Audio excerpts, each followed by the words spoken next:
Welcome, everybody. Glad to see you here. Welcome to what this is, I think, our fourth call in the Living Between Worlds series.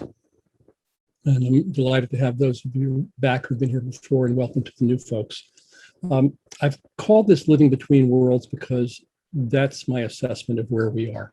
We're between an old world that we see is fading, perhaps dying, a new world that we don't know what it is yet. We're between the fossil age and the renewable age. We're between the post-World War II international economic order and something yet to be emerged and yet to be named. We are, many of us, between worlds of working inside large organizations to try to shift them, and working outside large organizations to try to challenge them. And if you're anything like me, well, let me not put it on you. I find myself often profoundly unsettled these days. Living in this uncertainty, there's personal dimensions to it as well, in our family, and of course in the world, and not to mention the climate emergency that is not only upon us, but that more people recognize as being upon us. The struggle for democracy, and the risk that I frankly never imagined of the emergence of fascism in the United States as an actual possibility. So we're in the fight for our lives at many levels, and unsettled is a kind of understandable place to be.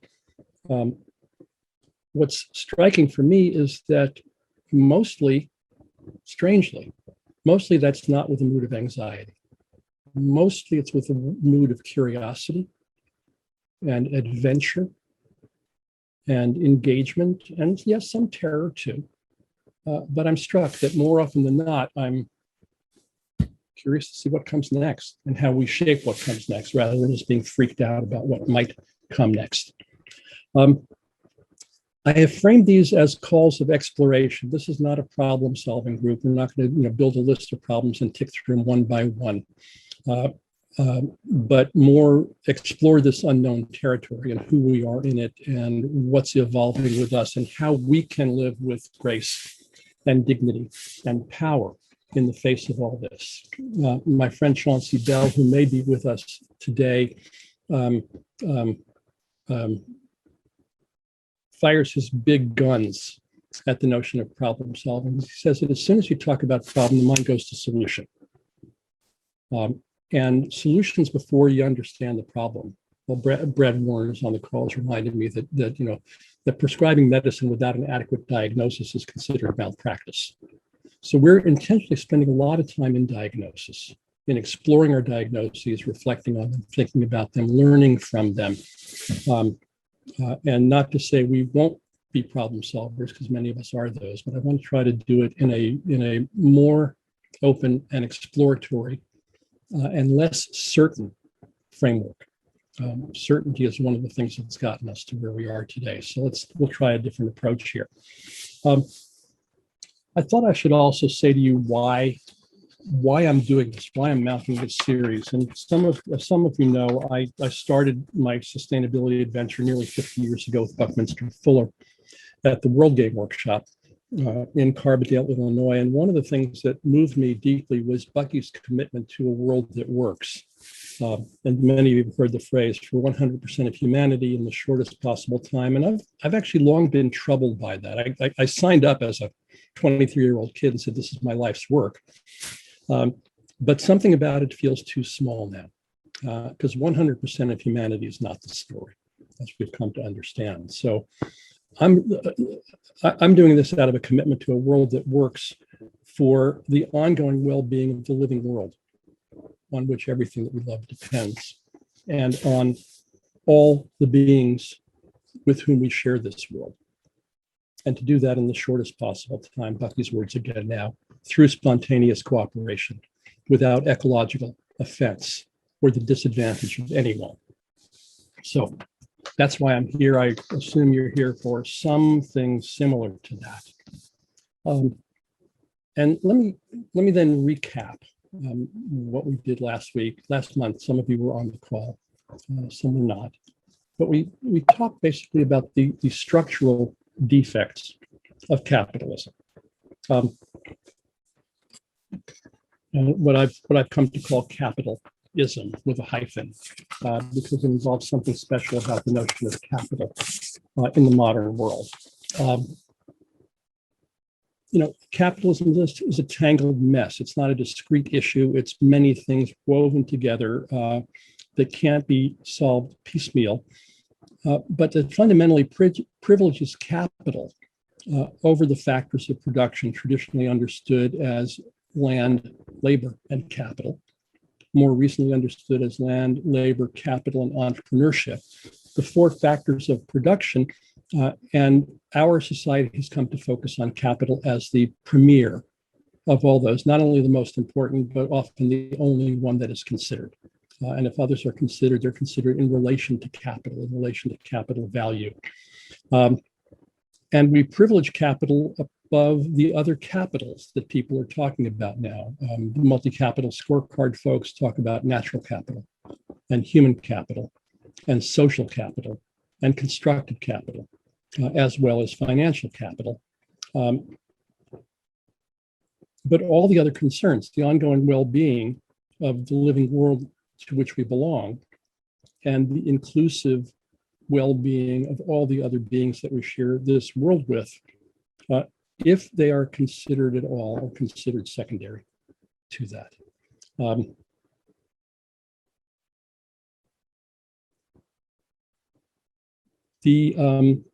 Let it be said, and people have said this to me as I've shared this critique, that capitalism is an unprecedented contributor to human well-being in the world.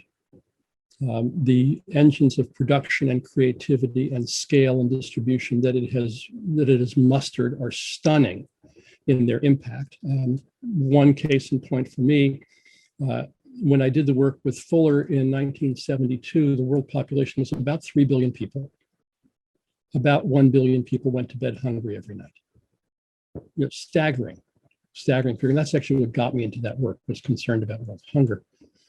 Today, the planet is closing in on 8 billion people, and about 1 billion people go to bed hungry every night. That's still a horrible number, certainly for one of them, or if you have any compassion for them. But as a proportion of the human population, it's been cut by 2/3. Stunning, absolutely stunning, and in the course of a generation or two. On the other hand, that progress has been subsidized by the despoilation of the life support systems that we all depend on: soils, waters, oceans, insect biodiversity, climate. And it's been distorted by the massive concentrations of wealth that not just the last century, but the last 50 years, 30 years of neoliberalism and runaway unrestrained capitalism has produced. So we're in the question of, does that bargain make sense? Is that bargain something that's going to work in the long term? And so it presents structural defects, as I'm calling it, that we are generally blind to. And that few of the multiple noble reform efforts to reform capitalism in some form or another are mostly blind to it as well, or at least not engaging directly. So let me summarize what I framed as the defects, and then we'll open the floor for discussion, and then we'll have some other tricks up our sleeves. I call this structural defects because I'm not looking at moral questions. I'm not looking at things that we don't like or that are unpleasant or that we consider unfair, but I'm trying to understand what is in the structure of the game, in both the explicit rules of the game and the implicit, invisible rules of the game that we all carry within us. Chauncey Bell, welcome. He's just joined us. Chauncey likes to talk about the little gnomes that sit on our shoulders and whisper things in our ear about what's right and true and proper. And proper as even an area of discussion, invisible to us, kind of unnoticed by us, but there, filling up your head with ideas that are the norms of a society, and they evolve over time. We'll talk more about that later, but there we are in those. So in the listening that I've done, I find a short list of 5. I'm trying to get to the shortest and most complete and impactful list possible. Accumulation without limit. This is a system that values unbounded growth without constraint and without satiation. My friend Jan Hanhart, the Dutch industrialist who wrote the seminal book Eco-Feedback back in the day, talked about the example of the pride of lions out on the savannah in Africa, and mama lion goes out to chase down a wildebeest. Sometimes she's successful. She drags this large animal back to the pride, and the pride feasts on it, rips it apart, eats, and then what do they do next? Anybody? Pop your mic open if you have a thought. Sleep. They sleep. Exactly. They go to sleep. They have a real good, deep sleep. They do not stash the carcass and go out and get another one, and then another one, and then another one. They eat till they're full and they stop. We don't know how to do that in this system. Another is extraction without reciprocity. It's a one-way flow of resources with impeded circulation through a system that depends on circulation of value. And there's unbalanced exchange in the human economic systems. Again, works differently in living systems. We see alienation without care, alienation from our own work, from the value that the work generates and how that, where reciprocity operates there, alienation from ourselves, alienation from what we call nature, what I prefer to call the living world, because I don't want to support the distinction of humans and nature as two separate things. And alienation from a future that is, from what I'm listening, becoming profound among the younger generations today. People in their teens, 20s, 30s who don't see a future, are not starting families, are not buying homes, don't see something that they can look forward to. Fourth is abstraction without ground. And what I mean by this is that we have market value that's completely severed from physical value. In living systems, value is as fundamental as molecules that will fit into the shape of other molecules to enable a biological process to happen. You don't get to talk about it, think about it, or change it. Things fit or they don't. For us, value is interpretation.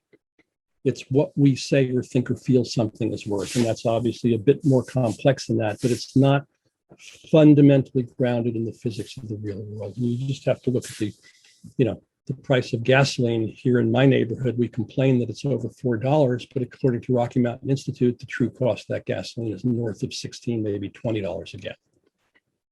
So we have a market that lies.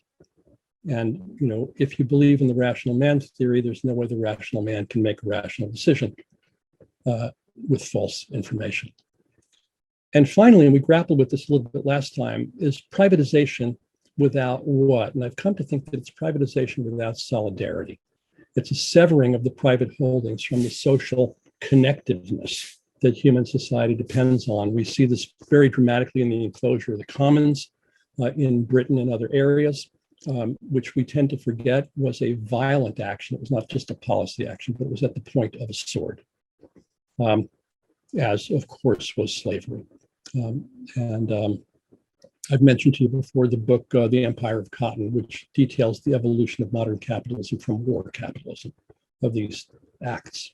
And we see the dynamic, repeated dynamic of the privatization of profit and the socialization of costs. The free market, as was taught to me when I was a kid, was that an entrepreneur takes risks, and if he or she is successful, earns benefit, and if not, takes losses. And we built a game where those are bifurcated, and so accountability is broken. So that's what I saw, and that's what we talked about the last time. Carolyn Raffensperger, if you're willing, you had some interesting comments to me after the call. I don't know if you want to share those or what arises for you now hearing this list again. You're muted, Carolyn.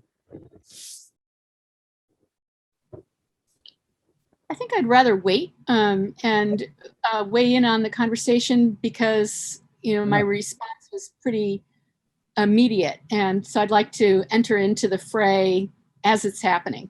Mm-hmm. Fair enough. What does this provoke for the rest of you? Some of you hearing it again, some of you hearing it for the first time.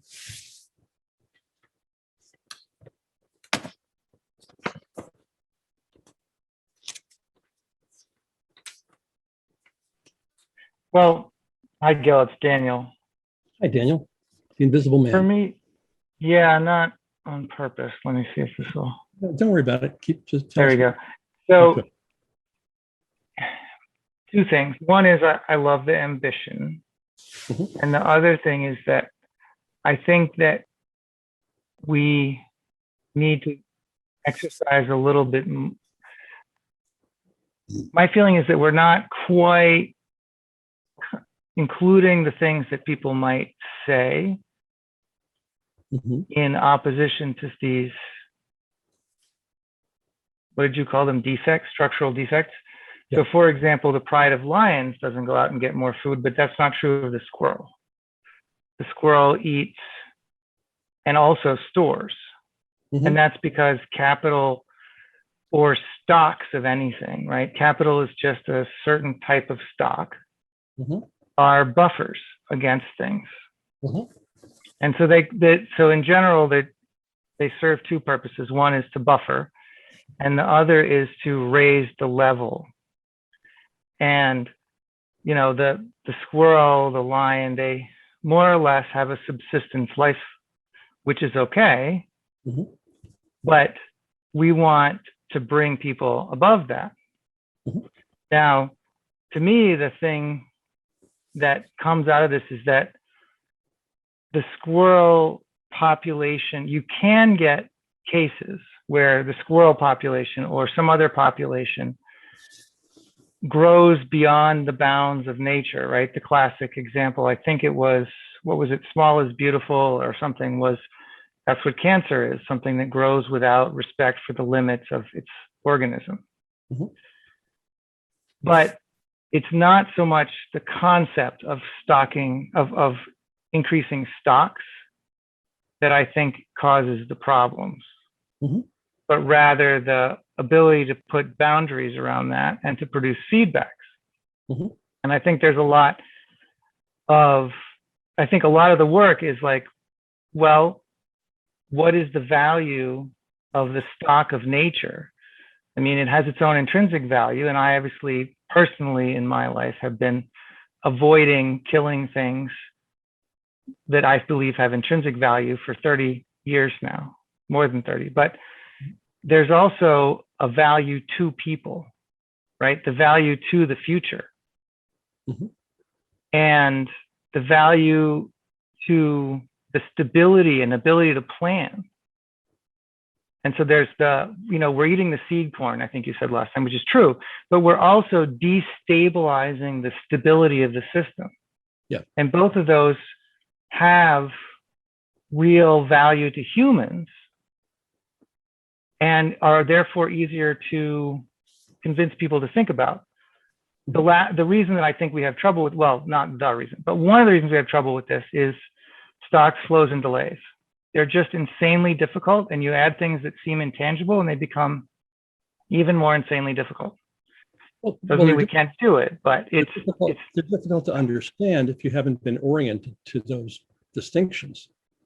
Right. And even, you know, I mean, right. So I don't want to take too much of the time, but I will just say that I went to MIT for graduate school to do stock and flow modeling and system dynamics with Peter Senge and the originators of that. And even now, having done that and having been that way for, you know, 30 years and having, you know, written an enormous thesis on environmental economics and everything else, I still find my intuition is often wrong if I don't model it. Mhm. So it's difficult, but I don't know if it's the accumulation. My intuition is accumulation by itself can be natural.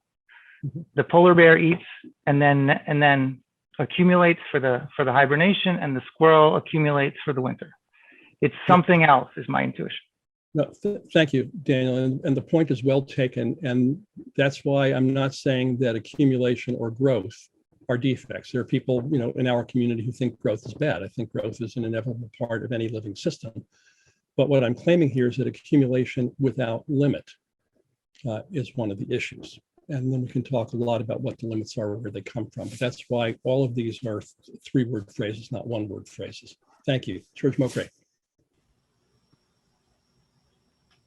Hello. I was reading some Cicero this morning, and one of the people he was talking about was referred to as a capitalist in ancient Rome. So that's one thing. I'd like to talk to the privatization without solidarity. Okay. Over the years, I've studied Gandhian economics. And my position is that we get Gandhi wrong, that his focus was not primarily political, and his nonviolence extended into a nonviolent, non-exploitative economic system. And he and others in his wake have developed those ideas. And one of the ideas is the idea of trusteeship, where the owner of a business sees him or herself as the trustee for all of the stakeholders, the stockholders, the workers, the suppliers, the customer, and the community. Now, you might think that this is an outlandish idea in modern economics, modern American economics, but there are a number of examples that are out there. One of them is the market basket supermarkets here in the Northeast, which a few years ago had a strike. And the strike was to reinstall the CEO who saw himself as a trustee. So the managers went on a strike, the workers went on a strike, the suppliers went on a strike, the customers went on a strike to reverse the board's decision to get rid of that CEO. And they reinstated the CEO. Chobani Yogurt, for instance, is another example of this, where the owner sees himself as a trustee. There was I think in Ohio, a glass factory, a window factory that was bought from the owner by the workers. There are a number of these ideas that are out there. There's the guy in Washington who limited himself to what, $75,000 a year salary, and raised everybody else's salary, and then writes on Twitter over and over again about how good they are doing. So that there's another stream of consciousness in economics, which points towards nonviolent economics. Now, to finish, I think that Martin Luther King Jr. made a real mistake when he studied Gandhian nonviolence, but never picked up on Gandhian economics. And I've asked veterans of the civil rights movement if they ever studied Gandhian economics while they were studying the nonviolence, and the answer has always been no. Fascinating, George, because he was so fierce about economic injustice, in addition to racial injustice, but not that piece. Yeah, and he left out what Gandhi called the heart of satyagraha, right? Mm-hmm. Which was Swadeshi. And in Gandhi's case, it was a spinning thread for cloth, khadi cloth, homemade cloth, which was a second income for farmers in villages, which is what Gandhi was focusing on, right? Village economy, which we could transfer to neighborhood economies now. And it was this idea that you have to do a daily discipline, a productive daily discipline for the benefit of the community in order to have the moral fiber to stand up to political and social injustice in a nonviolent way. And that's not part of Kingian nonviolence. It's left out completely. I believe that there's a solar Swadeshi that we can do solar as civil defense, flashlight, radio, cell phone, extra set of batteries, which is cost what, $20 to $40 with off-the-shelf equipment, that we could then possibly leverage if enough people did it. So we'd have one day, a month, or a year where those who want to don't use grid electricity and might have actually an economic impact. But, you know, it seems to me that that's more and more necessary these days for survival, right? What are you going to have in your go bag? But it's not part of even Extinction Rebellion's ideas.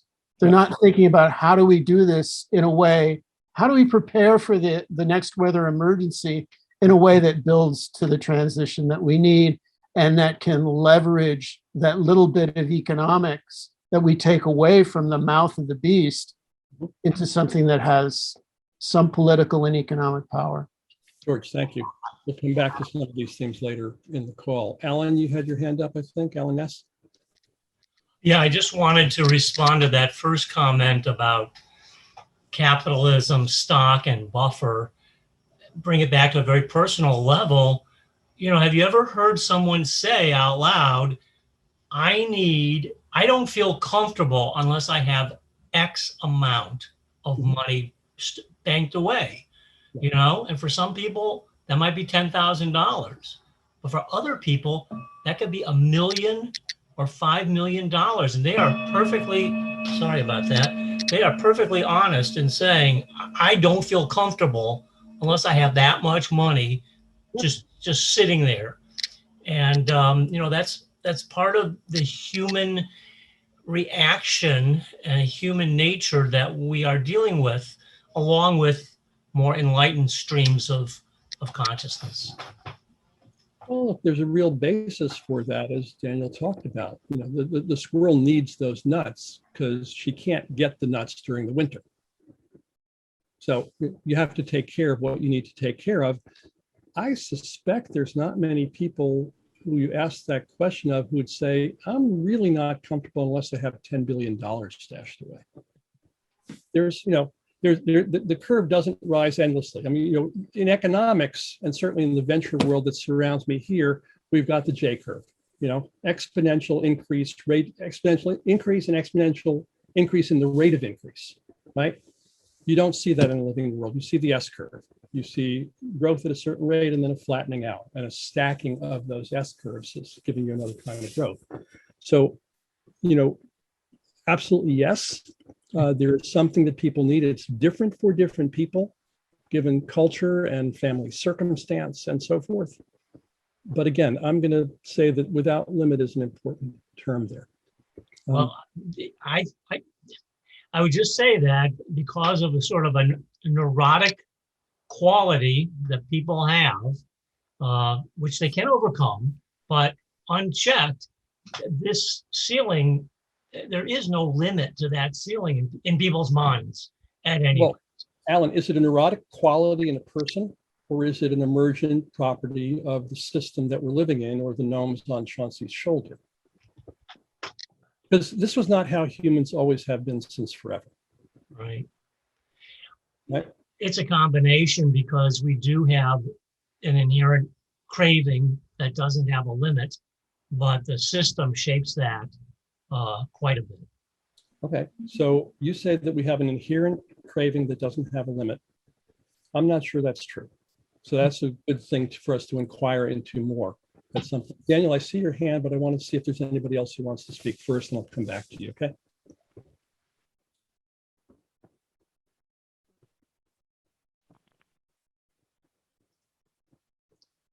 Any thoughts, comments, questions? Unusually quiet group today. Interesting. I see Carolyn's got her hand up. Oh, good. Thank you, Carolyn. And then Daniel, I'll go to you next. Thanks, Daniel. I like doing thought experiments around these. And the thought experiment that I've been running is around the one place that I know people, one of the places where people accumulate money, and that's for retirement. structure of retirement, at least in the United States and some other places in the world, require us to actually save something so that we can survive when we're 90, and hopefully pay for that nursing home with a drooling roommate and the bad linoleum floor and the closet that's the size of the gym locker when you were in 7th grade. But I think that if we imagined old age, for instance, we could reconfigure a lot of the economics in the United States. There's some other things where people save for, say, the college, the education of their kids, but retirement seems to be a really big one. And I wonder if we would have a different idea about limits and accumulation if we had more security and certainty around old age. I've watched a number of the older people in my friends' circle who cannot survive on social. They're getting $600 a month. They cannot survive. And it's driving a lot of decisions that they're making now and that younger people are making. And I wonder if we rethought systems like that, how we might address the structural defects of capitalism. Great question. Which for me ties in with the question about alienation without care. What you're speaking of is a society that decided to care for its elderly as a social commitment in a different way than we do now. Peter, I see you. Let me go to Daniel and then Stuart and then Peter. Carolyn, thank you. Yeah, just a couple of brief follow-ups, I guess. One is that I think it is inherent in humans, as it is in other animals, for them to want status and for excess to produce status, peacock feathers or what have you. And I believe that's been the case for many years. There are a bunch of great books about status and status seeking in different types of animals and so on. There's a saying, which I believe is true, which is that after a certain level of wealth, it's not that wealth is useful in any sort of instrumental way, it's a way of keeping score. Mm-hmm. And I believe that's true. The thing that seems to me a big problem here is that we keep score with things that require taking. It used to be, Paul Krugman pointed this out some years ago and it stuck with me. It used to be that the CEO of GM or whatever made only, in quotes, 30 times what the average factory floor person made, as opposed to 300. And so they had to create their legacy and to stand out by building something big and substantial, as opposed to just privatizing and accumulating great wealth. Yes. And we could also do that if we could dematerialize these things. That would be great. Like, you can have endless development as long as it's not physical. Like, you can always have more education without destroying the natural world. You can always have more knowledge and science and so on. If we can move from competition around things that require physical destruction to channeling competition to things that don't, I think we can have accumulation without limit. But there's physical limit, and that's a different thing. Well, yeah, physical limit on a finite planet is a bit of a challenge. To your point about status is a good one, Daniel. But I don't know. I don't know how much it is biological. I know that there's certainly a cultural dimension to it, because status in the potlatch cultures of the Pacific Northwest is from giving away what you've accumulated. That's where you earn status.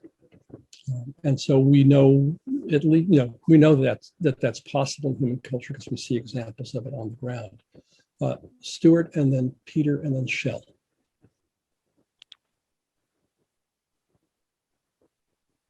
Stuart, you're muted. Please unmute your mic. Sorry, and thank you. We're dealing with really complex phenomenon here. It's got to do with how individuals are encultured. It's got to do with politics in the sense of socialism, communism, all the isms have become kind of, these terrible red herring things to look at. We live with a degree of socialism. It's here, it's present in Medicare, it's here and present, especially, what's happening now in terms of child payments going out. So everything in the structures of what we've built are off. And the examples that I like to use are, if you think about where China was and where Israel was at the end of World War II, they were very, very little. Right? But you've had levels of communism, levels of socialism in those places that have really kind of created prosperity and created a society that works. The other one thought that I wanted to say is the lack of a safety net, not just for old age, but the lack of a safety net for people drives so much, i.e. terrorism. So I think we need not just a redefinition of capitalism, but we need to look at all of the systems that impact people. And we need a great reinvention of planet Earth right now. Thank you, Peter Meisen.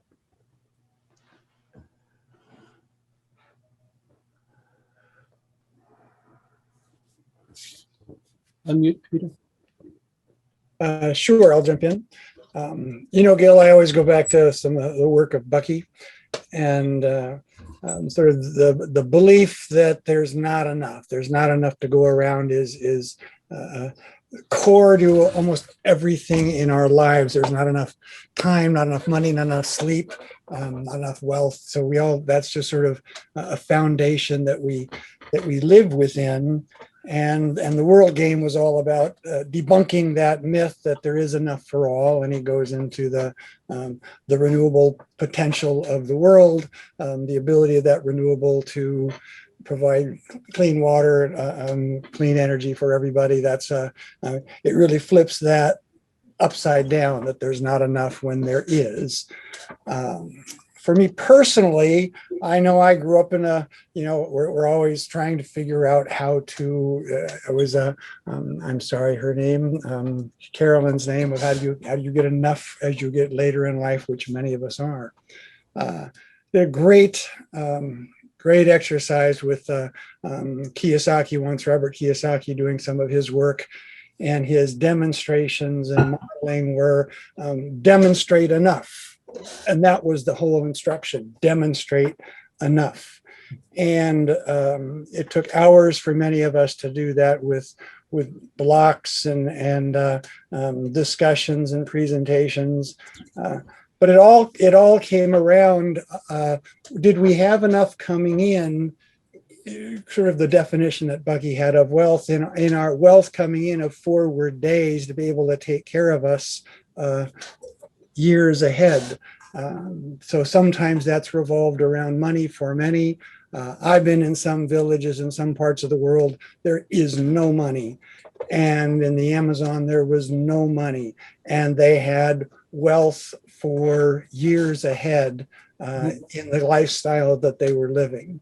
I've seen it in other rural areas. It is not a money equation at all.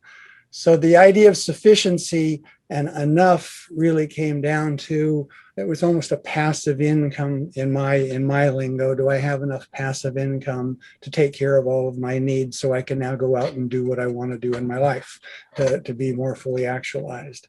So that's my discussion around this. I don't have any answers there, but it's opposite sides of there ain't enough, but we all kind of want to get to that place of enough for ourselves.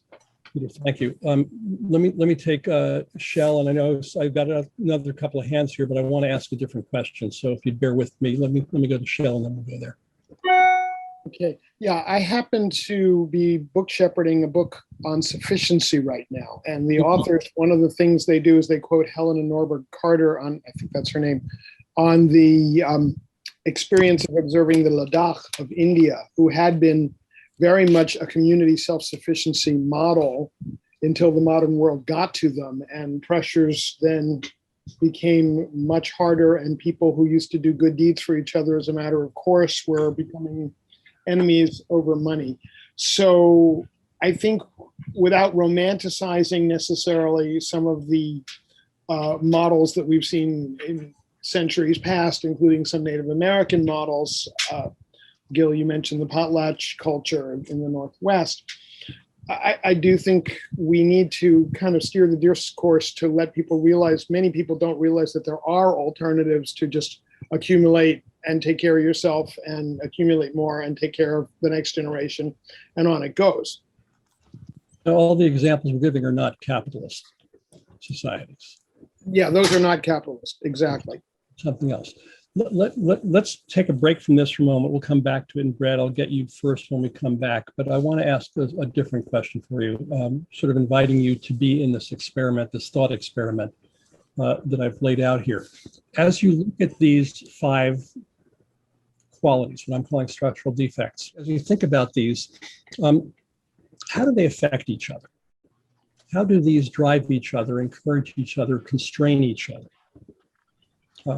What do you see as the interrelationships between them? Not as just like separate declarations, but as something that fits together. In the chat, there's a link to a Google Doc. And what we're going to do is for, what's our time now? For 15 minutes, we're going to take you into breakout groups. You'll have access to this doc. The number, your group will have a number. You'll go to that number on the document and talk with each other about what you think the interrelationships of these are, how the items, the 5 items listed in the left column, drive or inhibit the 5 items, same 5 items listed across the top column, and put in each cell for your group a word or two that describes what you see as that relationship. Okay, and then we'll come back and discuss that. It'll be quick. It'll be 15 minutes, a little bit of talk, a little bit of sketching. This is called brainwriting sometimes. And let's do that and see what emerges from that. And then we'll pick up the discussion from where we were. Welcome back, everybody. Brad, I'm going to go to you first. What did this exercise provoke for you? What did you see from doing this that you hadn't seen before, if anything? Well, let me back up because I had my hand up earlier. Well, no, let's hold you there. Oh, you hold that? Okay. Well, as far as this exercise for us, we basically came up with pretty much the same thing in every box.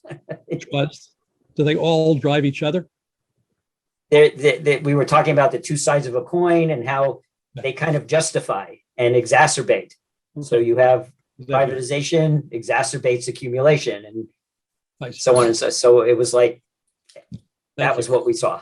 Good, thank you for that. And let me get a few other people pop up. Keep it brief, like Brad did.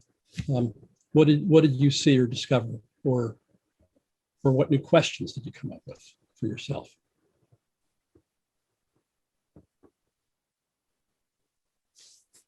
Anybody? I have evidence here that you talked with each other. Give each other a peek into that. Well, one thing I brought up, Gil, was the way capitalism privatizes profit and publicizes or makes public the costs of externalities. Mm-hmm. I think that relates to your 5th point about the commons. You know, that's going to be an inevitable obstruction to reforming any system when the people who are destructive are able to profit the most by the system. Thank you, John. Anybody else? Jane, is your hand up actively, or is that from before?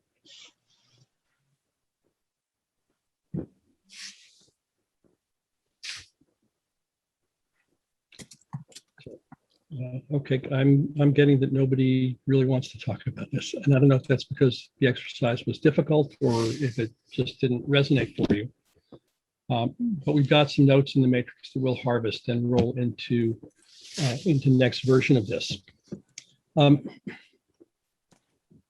As I've been reflecting on this, I'm coming to think that the diagnosis that I've offered you, both last time and today, actually doesn't go deep enough. You know, I'm calling these the structural defects of capitalism, But the mess goes deeper than capitalism, because these qualities are present in just about every economic system on the planet today: capitalist, socialist, fascist, you name it. There they are. And so we're in the grip of something else as a planet. We're in the grip of something that Hazel Henderson has called economism.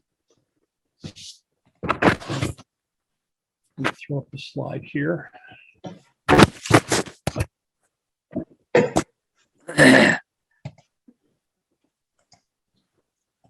While I'm doing that, Gene, I'm calling you in the meantime while I'm pulling stuff together here.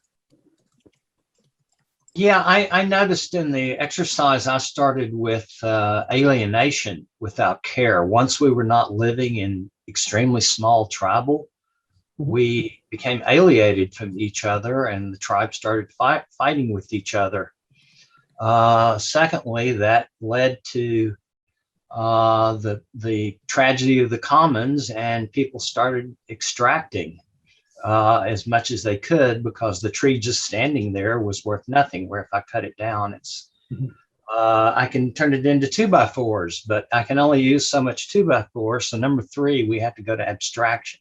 We have to go to some form of abstract fiat currency to store wealth. And once we got to that, to money essentially of different forms, then we were able to accumulate without limit, because it's just digits in the bank that are privatized, and we just continue to generate more of that without regenerating any of the raw materials or the human wealth, human capital that's involved. Yeah. Nicely done. Thank you. And that's, we all recognize that as part of the dynamic that we're living in. And maybe it's not just capitalism with its fetishization of financial capital that does that, but maybe it's also this thing that Hazel has called economism. The zenith of economics as the arbiter of human progress, and the takeover of all decision-making by economics was not always the case. It accelerated during the rise of Thatcher and Reagan in the 1980s.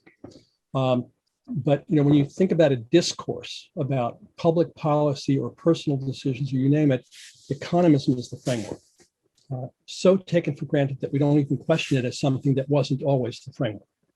And here we are in that. And Hazel suggests that economics is useful as a profession, as an advisory discipline, but not necessarily as a science of governance that rules everything in the world. And that's the challenge that she's posing. For me, it's I'm sure. Sorry, I've got too many keyboards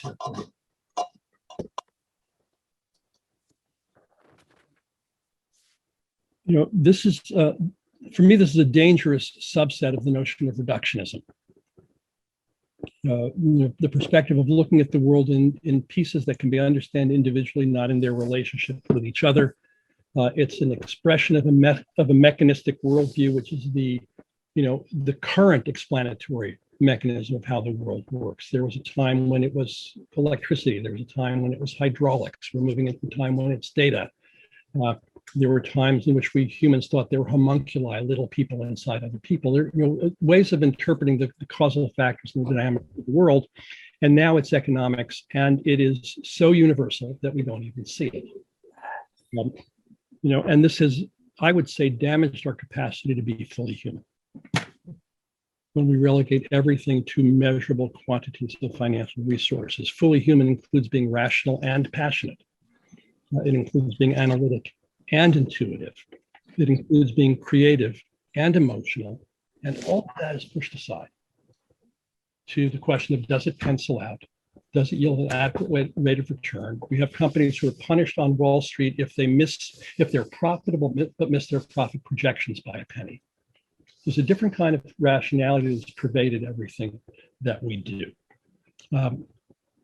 So, the thing that I wonder about is, what might a world look like that used economics as a tool, but a world that wasn't in the grips of economism as a worldview? What would a world look like that used economics as a tool, but not as the dominant, inescapable worldview? What might that look like? And of course, the question behind that is, how might we get there? But let's take the first one first. You know what I thought about getting there?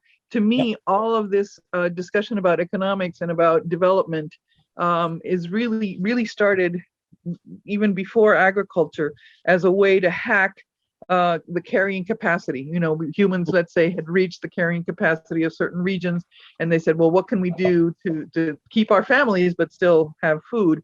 And that's how everything else developed. But that is part of the mentality of, yeah, we can do this. If we can do this, we can control everything. The earth is ours to control. To your point, how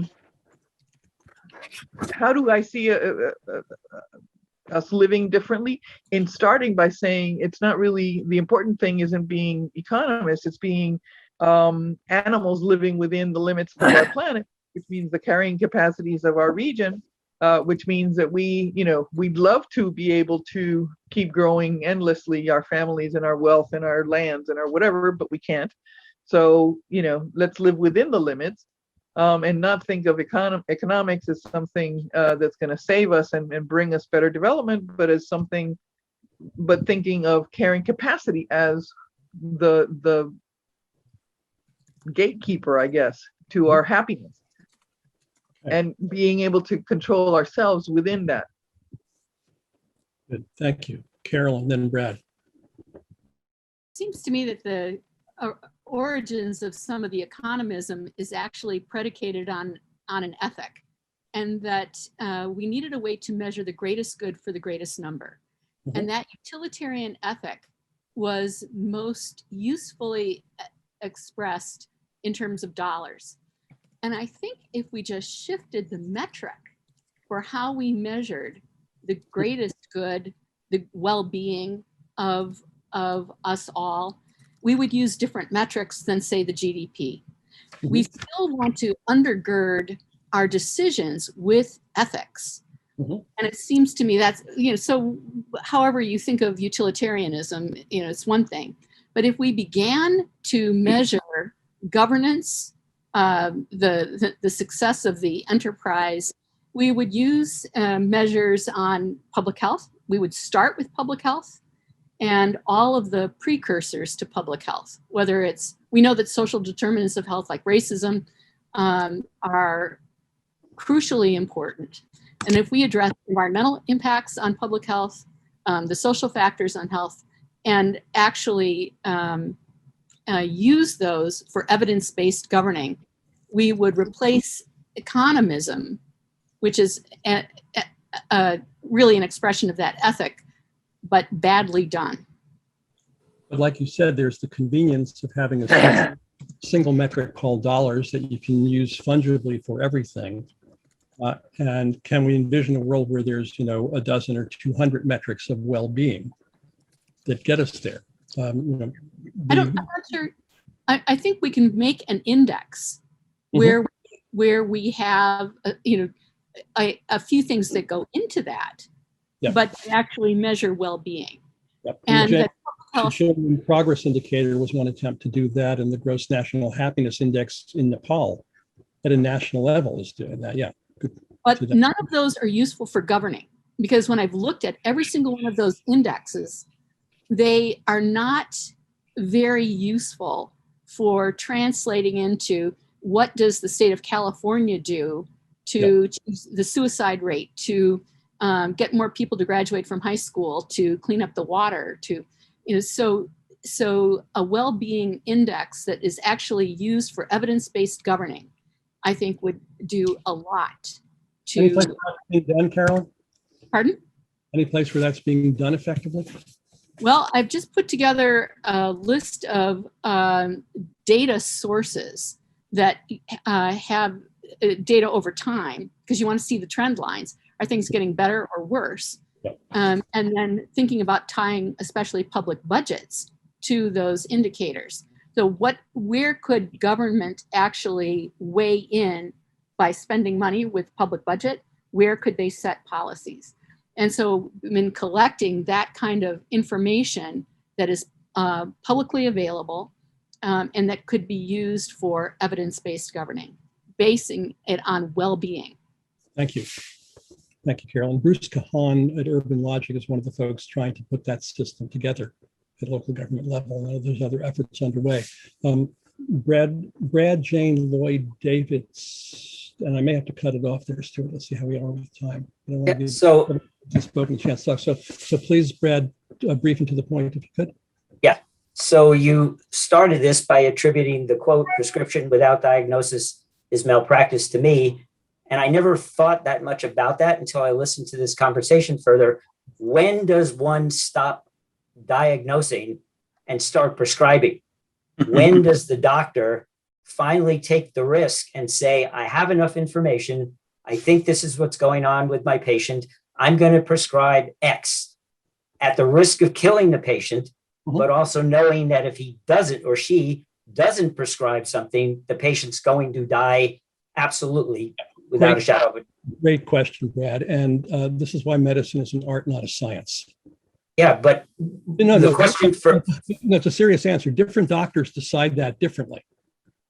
Right, which is why I'm wondering, out of this conversation, what I'm left with at the end of the day at 1:30, I am just going to go make the choices that I have control over, because this is just way too big. It's too frustrating for me to listen to this conversation, because it's like, okay, where do I start? Well, I'm going to start by recycling my water, saving the water from the shower and using that to water my garden. I'm going to grow food. I'm going to recycle plastic. It's just frustrating, Gil, to be talking about this. And so let me.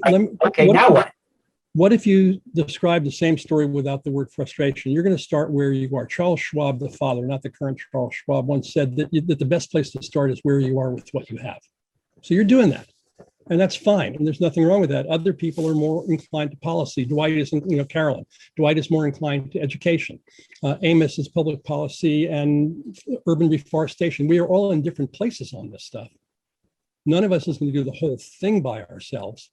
But my hope is that for you, in addition to frustration, there's maybe a little seed of something, or maybe some other demon on your shoulder whispering some other things into your ear next time you recycle. Not to say that's wrong, inadequate, insufficient, but maybe you'll start to see some other possibilities here.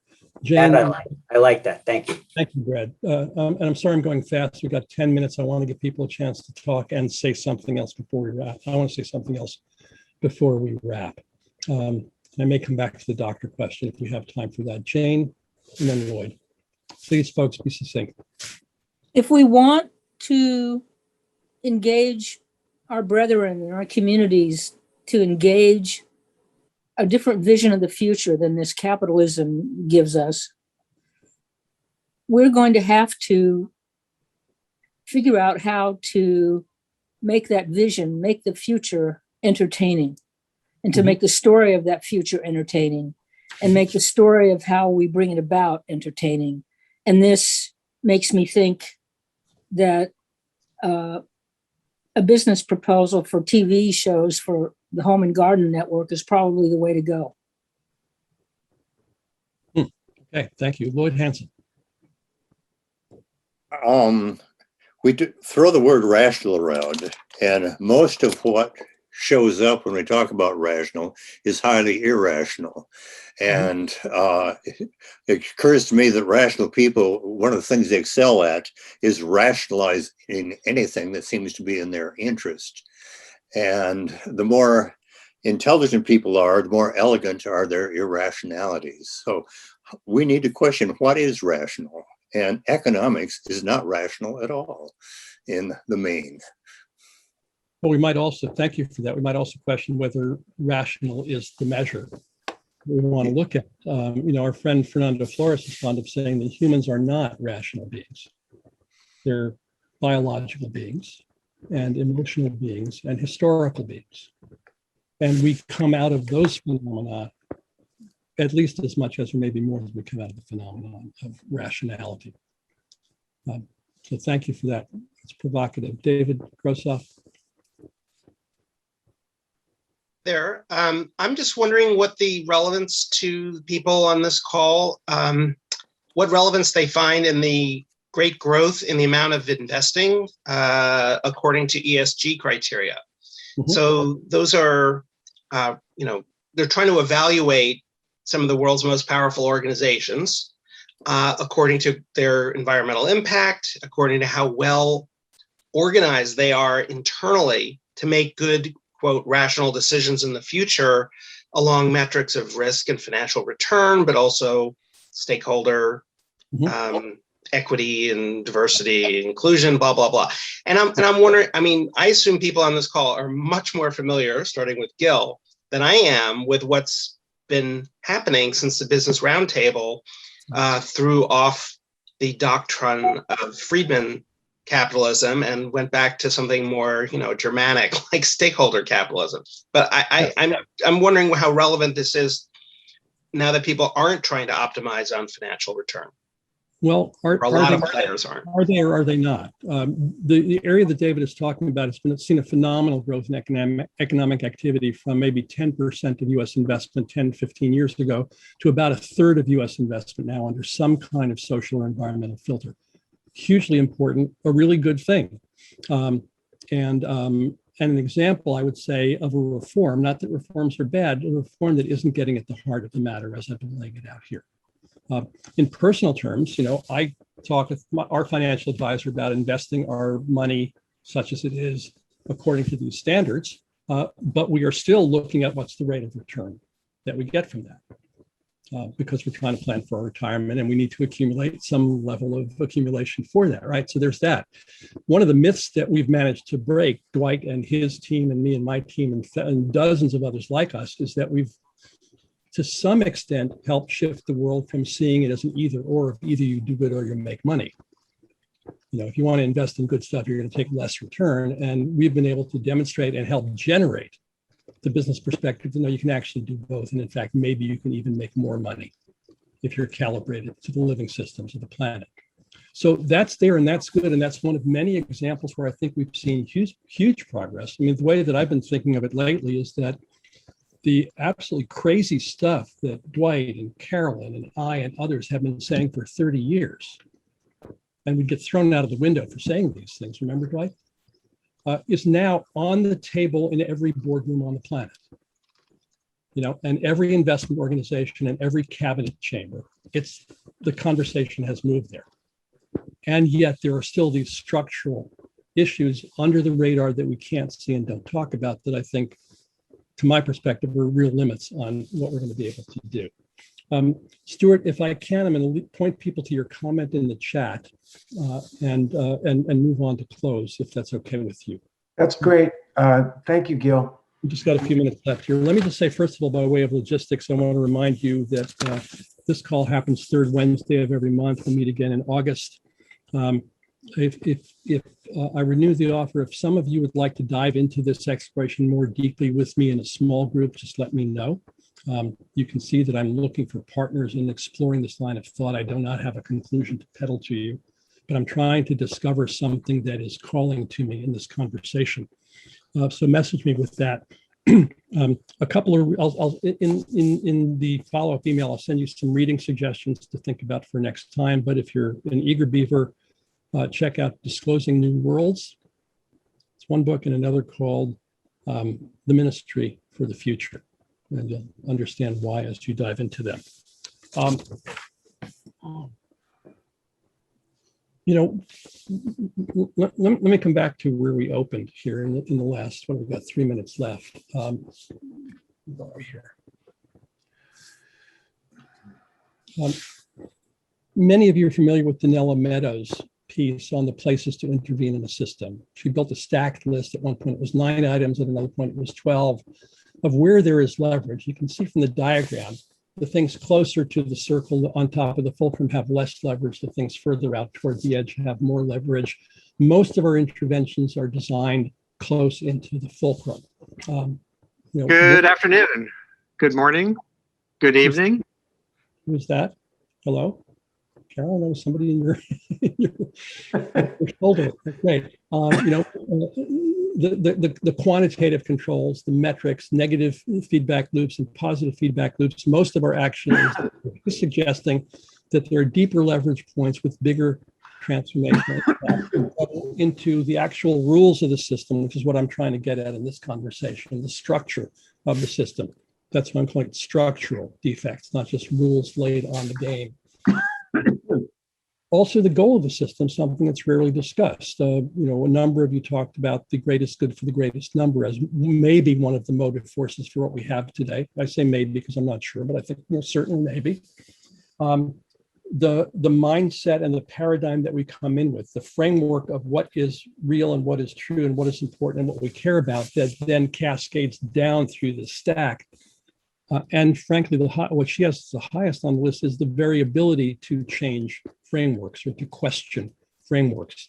These, in fact, I think interpenetrate. It's not that the ones on the top are better than the others, but they work with each other. The innovations like ESG investment being introduced into the market, tested, ridiculed, denounced, become successful, become potentially dominant in many markets in the world, is a proving out of a better mousetrap that then starts to shift what people start to accept as what's normal and what's acceptable. There are people who grow up today in that world. That's normal for them in a way that it wasn't for me growing up in the world of the 50s and 60s that I grew up in.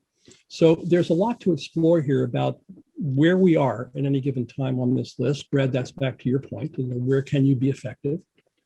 And be effective where you are, but step back for a moment and look at the rest of this and think about what does that suggest to me? Where does that give me comfort? Where does it give me discomfort? Where does it provoke an aha about that? Because again, we are living between worlds. We're in a dangerous, dangerous time in human history, I say. Antonio Gramsci, the Italian revolutionary, said, "The old world is dying and the new world struggles to be born. Now is the time of monsters." What are monsters? Monsters are horrific, terrifying things on the one hand. Monsters are also primal forces that you don't understand. Something's afoot. The wheels are turning. Something is being generated that we don't know what it is. Maybe we get to have a hand in it. Arundhati Roy, the novelist, has a more optimistic take on the same story. You've all heard this, I'm sure. Another world is not only possible, but on a quiet day, I can hear her breathing. And from what I know of all of you, you are all people who can hear that on a quiet day. So, my question, as always, is how shall we live in a time of monsters? I think we do three things. I think we build and we fortify and we do battle. We build technology, of course. We build policy. Yes, we do. We build relationships, as important as the other two. We fortify our body minds so that we can ride out the rapids. We fortify the life support systems of our communities and hopefully our ecosystems and our planet. We fortify the networks of support and commitment and creation that we live in. And we ask, what might an economy look like that is not in the death grip of economism? How might the capitalism reformers escape that grip of economism that they are still operating within? What would we each need to do to bring this conversation forward in our own lives, in our ventures, in our companies, in our communities, in our families? So I close by asking you again, as I've asked you before, asking you, and through you, I'm asking your colleagues and your clients and your kin, what do you really care about? What would the world need to look like to take care of the things that you care about? What do you do each day to bring that world into being or to hold it at bay? In the clients that you choose to work with, in the challenges that you pose to those clients, in the investments that you make, in the votes that you cast, in the things that you buy every day, in the conversations that you have every day, and in the interpretations that you live from in the face of the ever-changing array of contingencies that you and I and all of us encounter every day. Thank you for being with us today. We'll see you next month.